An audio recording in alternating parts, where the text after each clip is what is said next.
Bonsoir à toutes, bonsoir à tous. Merci d'être là. C'est le nouveau type de citoyen qui commence votre émission d'éducation citoyenne. Et ce soir, dans votre première rubrique consacrée aux lois de la République et programmes de développement, on parle du divorce. Ah ben oui, qu'est-ce que les tests en disent? Vous aurez les détails tout à l'heure dans votre première rubrique. Et puis, votre rubrique patriotisme et civisme reçoit cette fois-ci Hugues-Hector Zogo pour parler de comment donner sens et contenu à la citoyenneté. C'est le nœud de votre émission, la citoyenneté. On en parle depuis, mais comment donner sens et contenu à votre citoyenneté? Hugues-Hector Zogo va en parler tout à l'heure. Et la troisième rubrique reçoit une nouvelle fois Emmanuel Arekbazo, spécialiste en participation citoyenne. Et avec elle, on parlera du divorce, le citoyen face au divorce. Toutes les informations, vous les aurez tout à l'heure. Et la toute dernière rubrique, changement de mentalité, reçoit aujourd'hui Martina Noutaïs Agoman. Elle va nous parler du rêve. Avoir un rêve, avoir une vision, c'est important. C'est ce qu'elle nous dira tout à l'heure. Nous vous invitons à nous rejoindre via les réseaux sociaux, Facebook, Twitter. Nous sommes là, Mouvement NTC, WhatsApp également, 97 41 42 67. Et également, vous pouvez nous rejoindre via notre site internet, voilà, également par mail. Tout de suite, voici votre première rubrique, Loi de la République et programme de développement.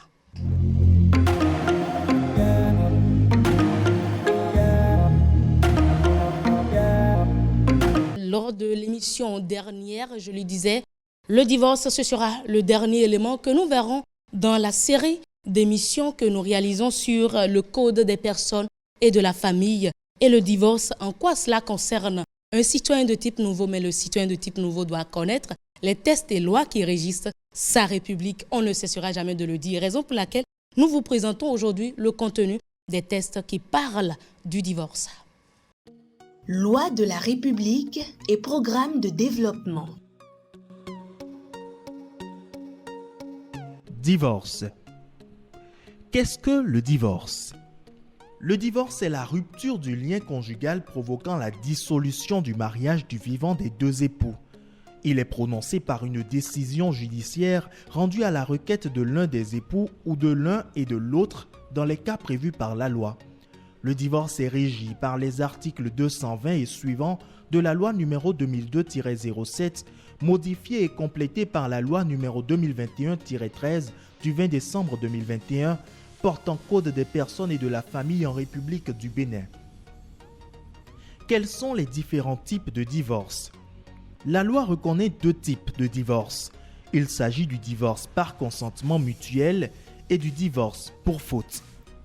Le divorce par consentement mutuel. Le divorce par consentement mutuel est une forme de divorce à l'amiable et rapide. Il en existe deux types. Le divorce par consentement mutuel par lequel les époux se mettent d'accord sur la rupture du mariage et ses effets, et le divorce accepté qui est celui par lequel les époux se mettent d'accord uniquement sur un divorce au tort partagé. Cependant, la demande doit être obligatoirement accompagnée d'un extrait de l'acte de mariage, des extraits d'actes de naissance des enfants mineurs, d'une déclaration écrite précisant la situation respective des époux quant aux biens qu'ils possèdent et le sort réservé aux enfants nés du mariage, en particulier au regard de leur garde et entretien, d'un inventaire de tous les biens, meubles et immeubles, avec l'indication de l'attribution qui en sera faite à chacun d'eux. Le divorce pour faute.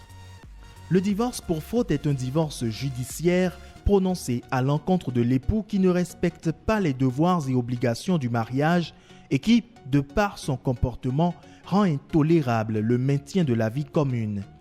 Le législateur permet aux époux d'agir en divorce pour faute pour l'une des causes admises par la loi.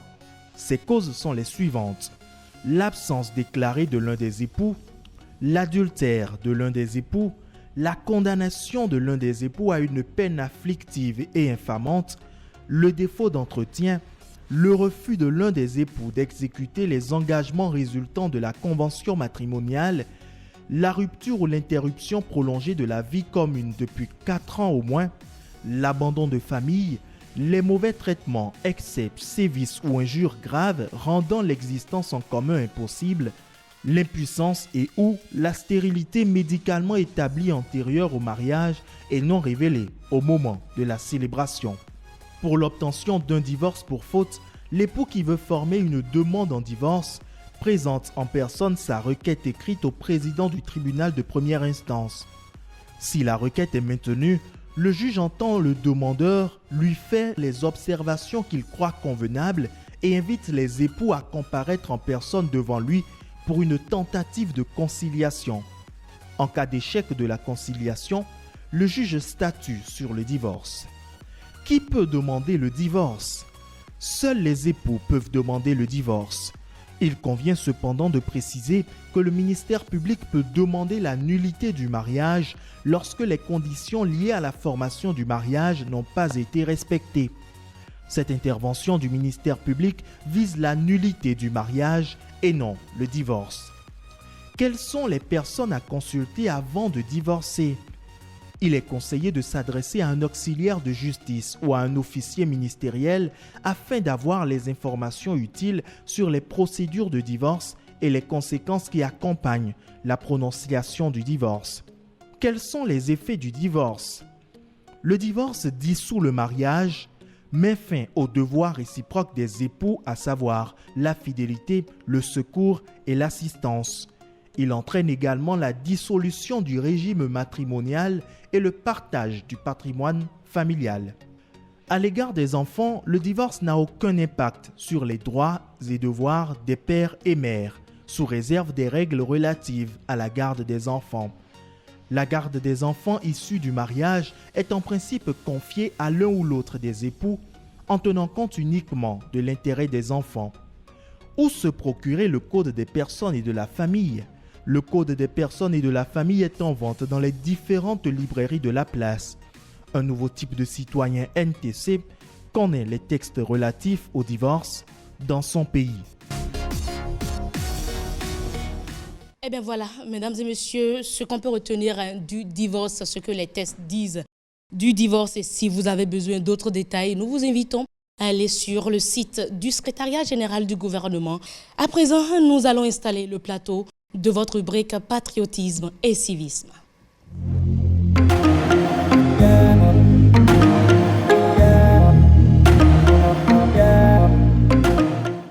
La citoyenneté, c'est le point central, le nœud, je disais à l'entame de cette émission, de votre émission, le nouveau type de citoyen. C'est ce dont on parle, c'est ce à quoi nous vous invitons dans votre émission d'éducation citoyenne. Mais qu'est-ce en réalité la citoyenneté? Quel sens, quel contenu donner à notre citoyenneté? C'est ce dont on va parler avec Hugues Hector Zogo. Hugues, bonsoir. Bonsoir. Merci d'être là. C'est un plaisir partagé de toujours vous retrouver sur cette émission qui s'intéresse à la participation citoyenne. Merci en tout cas d'honorer votre engagement. Alors, qu'est-ce qu'on peut retenir de la citoyenneté? De façon générale, la citoyenneté, c'est le fait pour tout individu de pouvoir être reconnu comme citoyen soit d'une ville ou d'un pays. Donc, quand on prend le cas de notre nation, le Bénin, on peut dire que dès qu'on parle de la citoyenneté, on fait tout de suite référence à cette capacité pour tout citoyen de pouvoir se dire « j'appartiens à cette patrie-là ». Et donc, cela résulte d'une manière ou d'une autre qu'il y a d'une part des devoirs et au même moment, il y a également des droits. Alors, la question fondamentale qui se pose de plus en plus, c'est de savoir est-ce que les Béninois, vous et moi, sommes inscrits toujours dans cette démarche de citoyenneté active. Je préfère ajouter le mot actif pour dire que nous avons donc l'obligation de nous mettre en action. Parce que c'est ce qui permettra à notre nation de pouvoir grandir davantage. Et c'est ce pourquoi nous nous retrouvons toujours ensemble pour parler de ces questions. Tout à fait. Et le président Justin Tometi Aromandegbe, ancien président bien sûr de notre pays, a fait mention d'une pensée sur la citoyenneté. Est-ce qu'on peut avoir une idée précise, de façon succincte bien sûr, de cette pensée-là? C'est vrai, je vais citer l'ancien chef d'État béninois, Justin Tometi Aromandegbe, qui quand même a géré notre pays du 8 mai au 26 octobre 1972. Je le cite. Au total, La tâche urgente qui s'impose à nous et qui doit être entreprise rapidement est de réinventer le Dahomey, dont il parlait de notre pays, le Bénin, d'alors. Le réinventer en créant les conditions aux Dahoméens à vouloir changer, à devenir vraiment Dahoméens. Et être Dahoméen, comme nous l'affirmons, c'est aimer et aimer passionnément ce pays. Être Dahoméen, c'est reconnaître que la raison d'État est au-dessus de tout. Être Dahoméen, enfin, c'est savoir taire certains de ses intérêts au profit du bien commun.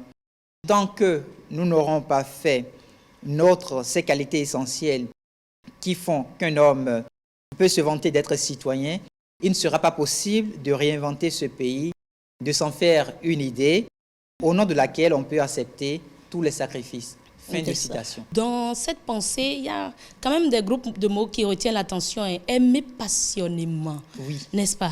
Il y a par exemple le groupe de mots passionnément auquel vous venez de faire référence. Oui. Il y a aussi par exemple un autre groupe de mots, c'est reconnaître la raison d'État qui est au-dessus de tout. Oui. Aujourd'hui, vous vous rendez compte que les citoyens se refusent d'une manière ou d'une autre de mettre l'État au-dessus de toutes les priorités. Malheureusement. Malheureusement. Parfois, on a tendance à pouvoir donner plus vie au moi qu'à l'État. Alors qu'en réalité, c'est de notre devoir, c'est de notre obligation de pouvoir travailler au fur et à mesure dans un esprit de solidarité, dans une démarche agissante pour que l'État rayonne.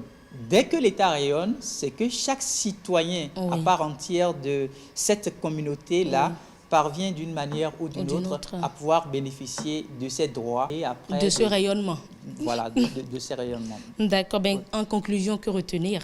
Que retenir, c'est l'appel que le mouvement Nouveau Type de Citoyens ne cesse de lancer, de placer le citoyen au cœur du développement. Et donc, tous les téléspectateurs qui sont actuellement en train de nous suivre doivent se poser la question de savoir quelle est notre part de contribution en tant que citoyen béninois. Tant que chacun arrive à trouver une réponse adéquate à cette question, il doit pouvoir se remettre en cause. Et se remettre en cause ne veut pas dire qu'on va commencer par pleurnicher. Bien au contraire, c'est de pouvoir identifier tout de suite quelle action communautaire on peut mener pour accompagner les dirigeants, puisque l'objectif final, c'est le Bénin qui nous unit. Effectivement, vraiment, c'est une question assez pertinente qui doit quand même nous toucher où nous sommes, et tous ceux qui nous suivent là. Quel sens donnons-nous à la citoyenneté, à notre citoyenneté? Quelle est notre part de responsabilité dans le développement de notre nation?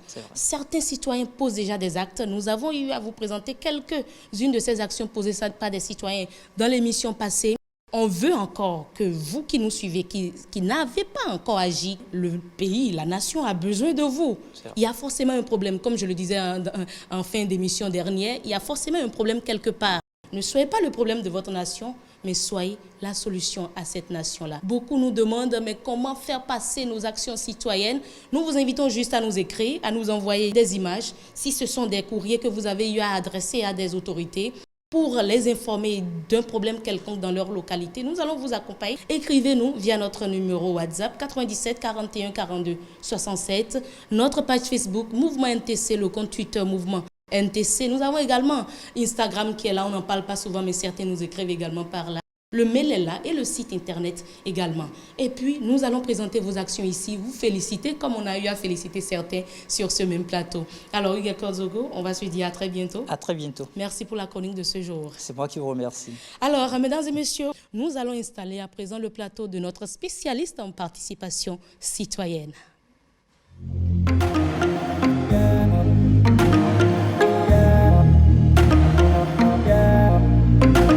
Nous avons deux questions à vous poser. La première, qu'est-ce que vous faites en cas de divorce? Est-ce que vous respectez les décisions de justice? C'est la première question que Inès Kwasi-Danga a d'ailleurs posée à certains citoyens qu'elle a rencontrés dans la ville. Suivons leur réponse. Ces couples n'ont pas le choix de prendre en considération les décisions de la justice. Ça, c'est un peu difficile. Hein? Les hommes n'arrivent pas à respecter les Les décisions de la justice. Si les enfants sont chez la femme, l'homme ne respecte pas trop. Par contre, s'ils sont chez l'homme, il peut prendre soin de ses enfants. Eh bien voilà ce qu'ils en pensent. Nous avons sur ce plateau la spécialiste Emmanuela Rekbazo. Emmanuela, bonsoir. Bonsoir, Heureuse. Avant toute chose, c'est quoi le divorce? Merci, Heureuse. Du point de vue légal, oui, le divorce n'intervient qu'entre un homme et une femme qui ont été officiellement mariés à l'état civil. Donc, le divorce se définit comme la rupture officielle des liens d'un mariage civil liant précédemment deux personnes. Voilà ce qu'on peut retenir du divorce. Tant qu'il n'y a pas eu mariage à l'état civil, il ne peut pas avoir de divorce. Mariage à l'état civil, hein? Oui. D'accord, parce que dans l'émission écoulée, on a parlé de mariage traditionnel, mariage religieux et mariage civil. Du point de vue de la loi, on constate le divorce lorsqu'un officiel a signé avec les ex-mariés les papiers du divorce. D'accord. Dans les cas du mariage coutumier et du mariage religieux, il n'y a pas cette démarche officielle d'aller constater le divorce, ce qui se fait dans le cas du mariage civil. Le divorce est constaté après la signature des papiers qui consacrent la séparation définitive entre l'homme et la femme qui se sont initialement mis ensemble devant la loi. D'accord. Alors, lorsqu'on parle de divorce, il y a des droits qui sont perdus des deux côtés. Les ex-mariés ne peuvent plus porter les noms de l'un et de l'autre. Ne peuvent plus être héritiers de l'un et de l'autre, sauf cas de convention signée entre les deux parties devant un juge. D'accord. Mais lorsqu'on parle de la séparation du corps, les liens du mariage demeurent. Ok. Les liens du mariage demeurent, mais dans cette circonstance, un officiel de la justice où les mariés ont décidé de se séparer. L'union entre les deux personnes n'est plus effective. L'obligation de vivre sous le même toit n'est plus respectée, mais les autres liens du mariage, les autres obligations qui sont liées au mariage sont toujours respectées. Il faudrait préciser que dans le cadre du divorce prononcé, les deux mariés ont la possibilité de se remarier à d'autres personnes, seulement que l'obligation est faite à la femme d'attendre au moins 300 jours. Mais dans le cas de la séparation du corps, il n'y a pas de possibilité de se remarier puisque les liens du mariage persistent. D'accord, d'accord. Voilà, la petite nuance. La nuance, donc, la séparation du corps, les deux mariés ne sont pas divorcés. Non, ils ne sont pas divorcés. C'est juste qu'ils prennent une pause pour peut-être régler des problèmes et se retrouver si c'est encore possible. Voilà. D'accord. Alors, quelles sont les raisons pour lesquelles les deux personnes mariées en viennent à demander le divorce? Alors, notre loi qui régit le mariage, le divorce, le Code des personnes et de la famille, donne deux grandes rangées ou deux grandes catégories de raisons qui peuvent conduire au divorce. D'accord. La première catégorie veut que les deux mariés, les deux personnes qui ont décidé de se mettre ensemble, décident de commun accord d'aller au divorce. Elle peut être due à plusieurs raisons personnelles qui n'ont pas été déterminées dans la loi. Mais la deuxième catégorie qui peut conduire au divorce, c'est un cas de faute grave. Alors, nous allons essayer de voir ensemble les éléments qui doivent être constitués pour qu'on puisse parler de divorce en cas de faute grave.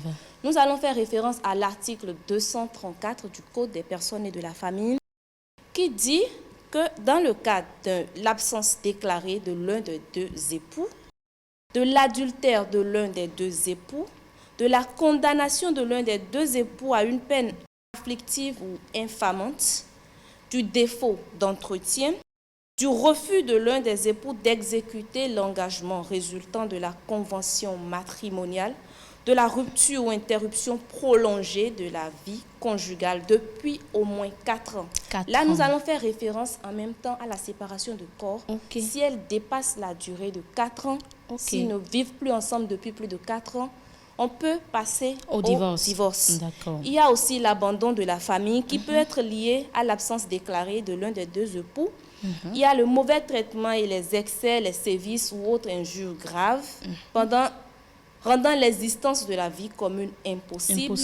Et enfin, l'impuissance ou la stérilité de l'une des deux personnes, l'homme ou la femme, qui n'a pas été déclarée à l'autre avant le mariage. Lorsqu'on parle du divorce, souvent, quand il y a déjà des enfants, il y a d'autres problèmes qu'il faut gérer. Très souvent, à qui incombe la responsabilité et qui doit subvenir aux besoins des enfants lorsqu'il y a remariage. Est-ce que les citoyens, vous qui nous suivez, vous continuez à subvenir aux besoins des enfants? Répondez-nous. Les hommes pensent que si la femme se remarie, donc son mari doit prendre soin des enfants. Ils ont l'obligation et la responsabilité de les prendre en charge. Les enfants ne sont pas pour l'homme avec qui la femme s'est remariée. Si la femme prend ses enfants et part chez l'homme, l'homme n'arrive plus à prendre soin des enfants, ni à penser à l'avenir de ses enfants. Quel appel vous avez à lancer à tous les citoyens précisément par rapport à ça?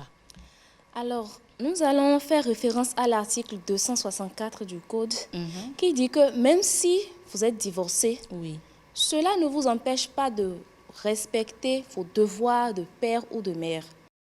Ce n'est pas parce que vous n'êtes plus avec X ou Y que vous n'allez plus assumer vos responsabilités.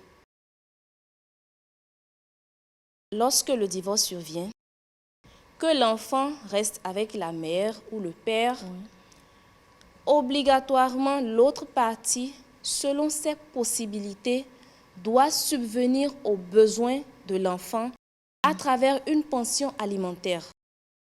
Il y a aussi le volet de la garde de l'enfant qui est accordé à l'un des deux parents ou la garde partagée. Cette garde est accordée uniquement sur la base des intérêts de l'enfant et c'est un juge qui doit dire qui garde l'enfant dans les circonstances où les deux parents n'ont pas eu la possibilité de faire un traitement à l'amiable pour assurer la garde de l'enfant. Alors, un appel que je lance à nos chers concitoyens qui se veulent être des nouveaux types de citoyens, c'est que, quelle que soit la haine qui vous a poussé au divorce, quelles que soient les conditions qui vous ont amené à vous séparer jusqu'à signer les papiers du divorce, n'oubliez pas le bien-être des enfants. Ils n'ont pas demandé à naître.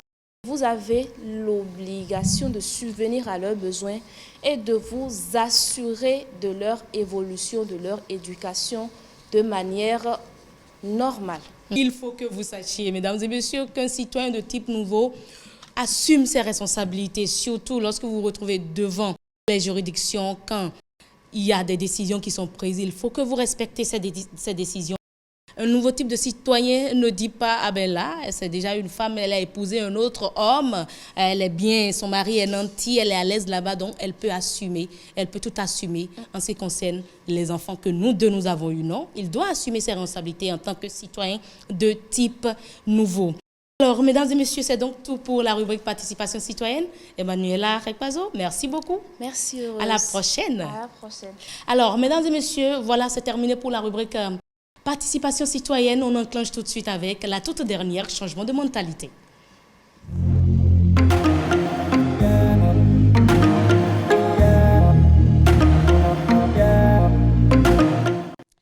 La rubrique changement de mentalité de ce soir, mesdames et messieurs, reçoit Martina Noutaïs Agoman, experte en changement de mentalité. Bonsoir. Bonsoir, Heureuse. Merci d'être avec nous ce soir. Merci de me recevoir. C'est un plaisir.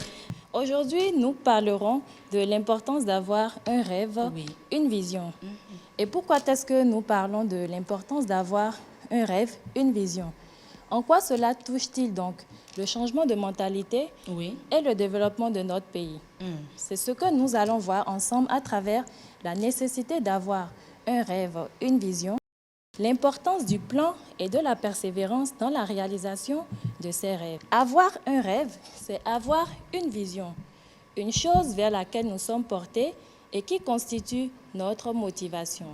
Celui qui a un rêve a un objectif, un but précis à atteindre et il vit selon cet objectif qu'il a. Alors que celui qui n'a pas de rêve, il stagne, il tourne juste en rond. Il n'a pas de plan, pas de projet, pas d'ambition. Il vit la vie au jour le jour, sans objectif, sans but précis. Ah, mais là, je ne vous arrête pas, mais il y a certaines personnes qui vous diront « j'ai jamais rêvé ».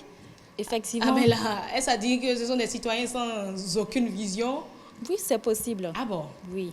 Alors, le citoyen qui a un rêve, il se projette dans le futur. C'est-à-dire qu'il a une vision claire de ce qu'il aimerait faire ou de ce qu'il aimerait devenir. Voilà. C'est le cas de la petite fille que nous voyons sur l'écran. Alors, quand nous observons notre écran, nous pouvons voir qu'à l'état actuel, elle est petite. Et à ses côtés se trouve son chiot. Mais lorsque cette petite fille se projette dans le futur, lorsqu'elle se visualise dans le futur, elle s'imagine déjà comme la jeune dame professionnelle de l'arbalète qu'elle souhaiterait devenir. Nous voyons une arbalète dans l'image de l'eau reflétée, nous pouvons voir son reflet. Voilà, c'est le reflet de lorsqu'elle se projette dans le futur. Et le chiot qui était à ses côtés également est devenu un chien. C'est de cette manière qu'il est bon pour les citoyens d'avoir des rêves, une vision pour eux et pour leur pays. Si un pays est rempli de citoyens qui ont des rêves pour eux-mêmes et pour leur pays, imaginez ce que serait le développement de ce pays. Vraiment.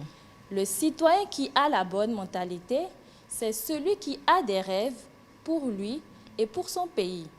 C'est celui-là qui ne regarde pas son état ou la situation actuelle de son pays, mais qui vit plutôt avec l'image, la vision de ce que son pays deviendra. D'accord. Vous qui me suivez, chers téléspectateurs, avez-vous des rêves pour vous-même et pour votre pays? Si oui, c'est très bien. Sinon, ayez des rêves à partir d'aujourd'hui. Et vous qui avez des rêves, avez-vous un plan? Est-ce que c'est nécessaire d'avoir un plan? Déjà, certains vous diront, je ne rêve même pas encore maintenant. Est-ce s'il faut avoir un plan lorsqu'on rêve? Est-ce que c'est nécessaire? C'est nécessaire? Oui, c'est nécessaire. Heureuse, avoir un rêve, c'est une chose. Mais celui qui a un rêve doit également avoir un plan qui l'aide dans la réalisation de son rêve. Le plan, c'est la liste de tout ce que nous devons faire pour réaliser notre rêve. Donc, effectivement, il est utile d'avoir un plan. Celui qui a un rêve et qui a un plan doit également persévérer. C'est-à-dire qu'il doit faire un pas de plus chaque jour. Pour qu'un pays se développe, il faut qu'un grand nombre de ses citoyens aient des rêves, aient une vision et posent les actes nécessaires pour pouvoir réaliser leurs rêves. Et plus les citoyens d'un pays vont accomplir leurs rêves, mieux le pays sera. D'accord. Alors, cher nouveau type de citoyen, si vous n'avez pas de rêve, alors ayez dès aujourd'hui un rêve, une vision pour vous-même et pour votre pays. Et si vous avez un rêve et que vous n'avez pas de plan, alors vous devez dès aujourd'hui commencer à concevoir des plans qui vous aident dans la réalisation de vos rêves. Et si vous avez un rêve et que vous avez un plan et que vous n'arrivez pas encore à persévérer, alors je vous encourage à persévérer en mettant en œuvre vos plans et en les réajustant si besoin. D'accord. Si vous constatez qu'il y a un problème dans votre localité, pensez, rêvez à comment je peux contribuer à régler ce problème-là dans ma localité. Est-ce qu'il faut déjà adresser un courrier aux autorités? Est-ce qu'il faut réunir les têtes pensantes de la localité pour qu'on puisse régler le problème? vous avez le devoir et vous avez le choix. Nous sommes là juste pour vous dire ce qui est bon, ce qui est bien. On vous remercie pour l'attention et nous vous invitons à nous retrouver, à nous rejoindre sur les réseaux sociaux. D'ici à là, on va également présenter d'autres lots d'actions posées par des citoyens. Et vous qui attendez, on ne sait pour quelle raison, nous vous disons il est temps que vous agissez. Il est temps que vous réglez un problème quelconque de votre localité. Comme on le dit, soyez la solution de votre localité, soyez la solution de votre communauté et non le problème. Merci pour l'attention. On se dit à très bientôt.